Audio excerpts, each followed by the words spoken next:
जय श्री कृष्ण। मार्गशीर्ष माह की श्री कृष्ण जी की कथाओं की श्रृंखला में आज आप सुनेंगे श्री कृष्ण जी की एक सच्ची घटना कि श्री कृष्ण जी ने किस तरह से अपने भक्त के लिए स्वयं युद्ध के मैदान में उतरकर अपने भक्त की जगह युद्ध किया। यह कहानी राजस्थान की एक सच्ची घटना है। मेड़ता के नरेश राव जयमल भगवान श्री कृष्ण के अनन्य भक्त थे। उन्हें भक्ति के संस्कार अपनी बहन मीराबाई से प्राप्त हुए। मीराबाई राव जयमल के चाचा की लड़की थी। दोनों बहन भाई की आयु में अधिक अंतर नहीं था। उस समय राठौड़ों में मेड़ता रियासत सबसे बड़ी थी। राव जयमल मेड़ता के नरेश थे। वे प्रतिदिन 10 घड़ी यानी कि 4 घंटे तक लगातार एक ही आसन पर बैठकर भगवान श्री कृष्ण की उपासना किया करते थे। यह उनके प्रतिदिन का नियम था। उनकी उपासना में कोई भी व्यवधान ना पड़े, इसलिए उन्होंने अपने राज्य में आदेश जारी किया हुआ था कि यदि इन 4 घंटों के दौरान कोई भी उनकी उपासना में बाधा पहुंचाएगा तो उसे मृत्यु दंड दिया जाएगा। राव जयमल के एक राठौड़ वंशी रिश्तेदार थे जिनका नाम राव मालदेव था। वे राव जयमल से शत्रुता रखते थे। राव मालदेव एक अत्यंत ही शक्तिशाली राजा थे। वे मेड़ता पर अधिकार करना चाहते थे। उन्हें अपनी जीत पर पूरा विश्वास था। वो यह जानते थे कि राव जयमल 4 घंटे तक कृष्ण भक्ति में लीन रहते हैं, इसलिए मेड़ता पर आसानी से विजय प्राप्त की जा सकती है। उन्होंने मेड़ता पर ठीक उसी समय आक्रमण किया जिस समय राव जयमल भगवान श्री कृष्ण की उपासना में लीन थे। राव मालदेव ने मेड़ता के किलों को चारों तरफ से घेर लिया। मेड़ता के सेनापति को जब इस बात का पता चला तो वह तुरंत ही राव जयमल के पास पहुंचे, लेकिन उस समय तक राव जयमल पूजा में बैठ चुके थे। सेनापति को राजा के अंगरक्षकों ने दरवाजे पर ही रोक लिया और कहा कि महाराज इस समय तक पूजा में बैठ चुके हैं, अतः इस समय आप उनसे नहीं मिल सकते। अब इस संकट की घड़ी में राजा जयमल को युद्ध की सूचना कौन देता, क्योंकि यदि कोई उनकी पूजा में बाधा पहुंचाता तो उसको मृत्यु दंड दिया जाता।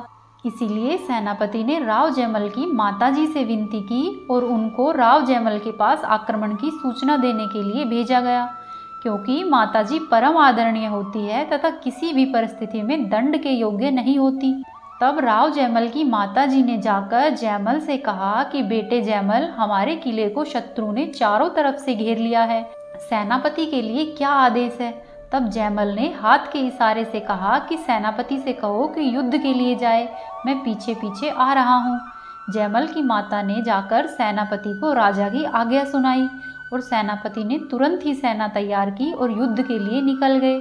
उन्होंने राव मालदेव की सेना से भीषण युद्ध किया और इस युद्ध में मालदेव की सेना के पांव उखड़ गए और उन्हें पीछे लौटना पड़ा और मेड़ता की सेना यह युद्ध जीत चुकी थी।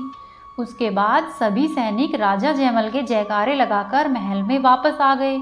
कुछ ही देर बाद राजा जयमल अपनी पूजा खत्म करके बाहर आए और उन्होंने जयकारों की आवाज़ सुनी। फिर जयमल ने सेनापति से पूछा कि क्या हमारी सेना युद्ध जीत गई है। तब सेनापति बोले, महाराज आप भी अच्छा मजाक करते हो। आप ही के अद्भुत पराक्रम के कारण युद्ध में शत्रु सेना के छक्के छूट गए और हमने बहुत ही आसानी से युद्ध जीत लिया। जयमल बोले कि मैंने तो युद्ध किया ही नहीं सेनापति जी, मैं तो भीतर पूजा में लीन था।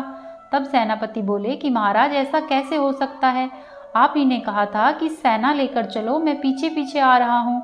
फिर आप कुछ देर में आ ही गए थे। आपने ही हम सभी का युद्ध में नेतृत्व किया और आपके ही असाधारण पराक्रम और रणनीति के कारण हमने इस युद्ध में विजय प्राप्त की है। यह सब सुनकर राजा जयमल बहुत ही आश्चर्यचकित हो गए। तब जयमल बोले कि मैंने तो युद्ध किया ही नहीं है, मैं तो पूजा में लीन था। यह कहकर जयमल दौड़ते हुए मंदिर की तरफ पहुँचे। उन्होंने देखा कि मंदिर में श्री कृष्ण भगवान की मूर्ति से पसीना टपक रहा है और भगवान की मूर्ति के दोनों कानों के कुंडल जो कि उसने पहनाए थे, लेकिन उनमें से एक कुंडल गायब था। जयमल ने तुरंत ही उस खोए हुए कुंडल की खोज करवाई। बहुत खोजने के बाद रणभूमि के बीच में जयमल को वह कुंडल मिल गया। यह देखकर मेड़ता के लोगों को बहुत ही अचंभा हुआ, क्योंकि इस युद्ध में राजा जयमल के स्थान पर स्वयं भगवान श्री कृष्ण ने राजा जयमल का रूप लेकर युद्ध किया था और साथ ही विजय भी प्राप्त की। भगवान श्री कृष्ण पूजा में बैठे हुए अपने भक्त की रक्षा के लिए स्वयं रण क्षेत्र में उतर गए और शत्रुओं के साथ युद्ध किया। जिस स्थान पर भगवान श्री कृष्ण का कुंडल पाया गया था, उस स्थान का नाम कुंडल रखा गया और आज भी उस स्थान पर एक तालाब है जिसका नाम कुंडल सरोवर है। उस युद्ध के बाद से ही यह दोहा प्रचलित हो गया कि जयमल जितोरी शूरा हो, उतरो भगत भगवंत, जयमल बन के जूझ गयो थो, राधा रुक्मणी रोकंत। अर्थात जयमल जितना शूरवीर था उतना ही बड़ा भक्त था और राधा रुक्मणी का पति उस दिन जयमल बनकर युद्ध में जूझ गया था। तो यह थी राजा जयमल और श्री कृष्ण जी की सच्ची घटना, जो कि राजस्थान के मेड़ता जिले की है, जो कि वर्तमान में मेवाड़ के नाम से प्रसिद्ध है। कमेंट बॉक्स में हमें ज़रूर बताइए कि आपको आज की कहानी कैसी लगी। यदि आपको अच्छी लगी तो वीडियो को लाइक कीजिए, चैनल को सब्सक्राइब कीजिए और वीडियो को अवश्य ही शेयर कीजिए। राधे राधे।